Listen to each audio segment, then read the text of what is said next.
suis allé à l'école jusqu'au baccalauréat en génie civil.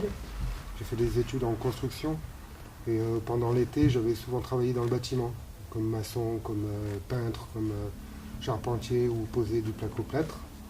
Ensuite, un peu plus tard, j'ai quitté l'école et je me suis mis à mon compte. J'ai vendu des frites, des kebabs, des andouillettes. J'ai fait des fêtes foraines, des marchés, des foires.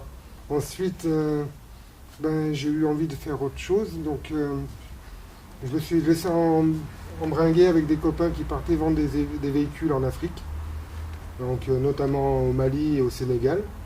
Et je suis parti avec mon fourgon qui me servait à vendre mes frites en Afrique. Donc on a traversé toute l'Espagne, le Maroc, puis la Mauritanie. Donc là j'ai découvert le désert, le manque d'eau, les difficultés des populations à avoir l'accès à l'eau surtout. Et arrivé au Sénégal, j'ai découvert les enfants des rues, avec les problèmes de nourriture, les problèmes de maladie, et beaucoup d'enfants abandonnés. Et ça, je suis revenu en France un peu changé, avec une envie d'aider les autres. Sans trop savoir quoi faire, j'ai commencé par passer des permis poids lourds, super lourds, caristes. Et j'ai travaillé comme chauffeur routier en France, dans l'espoir de trouver une place dans une ONG quelconque, comme chauffeur. Et j'avais une passion aussi, un intérêt pour l'informatique. Donc j'ai passé un BTS à l'AFPA et je suis devenu administrateur en réseau informatique, donc chez Carré Blanc. Et chez eux, bon, c'est pas passé comme j'espérais. Et j'ai eu la chance de rencontrer un copain qui avait fait Bioforce et qui m'a demandé un petit peu qu'est-ce que je devenais.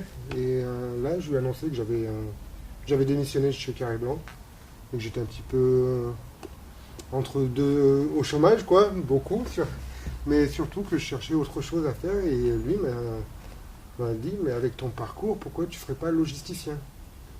Mais je ne savais pas trop ce que c'était, donc à l'époque, je suis allé voir Bioforce pour leur demander quelques informations. Et j'étais tombé sur une personne qui, en voyant mon CV qui était multidisciplinaire, disons, qui m'a dit que c'était peut-être pas le meilleur endroit pour aller chercher du travail, que je ferais mieux d'aller demander dans les ONG s'ils avaient une place et s'ils avaient quelque chose à m'offrir, que j'aurais pas besoin de retourner faire la formation Bioforce. Et à l'époque, donc, j'ai fait le tour des différentes sections MSF parce que je voulais travailler pour Médecins Sans Frontières plus particulièrement. Et MSF Suisse m'a donné la chance au mois d'octobre 2006 de partir sur une urgence au Niger en malnutrition. Et ça a vraiment répondu à toutes mes attentes. Et j'ai fait logisticien administrateur, donc je me suis retrouvé sur le programme régulier. Et de là, je suis rentré en France émerveillé par ma première expérience en mission. Et j'ai poursuivi avec MSF. Et donc, comme je demandais toujours plus, j'étais disponible. Je suis reparti sur une deuxième mission régulière au Darfour, ensuite une autre au Tchad, ensuite une autre au Congo.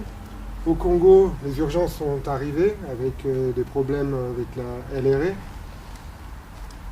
Donc j'ai été appelé pour logisticien d'urgence pour la première fois. Et petit à petit, de logisticien, je suis devenu manager logistique, LTL, on appelle ça Log Team Leader chez les expérimentés du milieu, et peu à peu coordinateur d'urgence. Et suite à une première expérience de coordination d'urgence, on m'a proposé de faire la formation de Bioforce HLMT, que j'ai faite en 2013.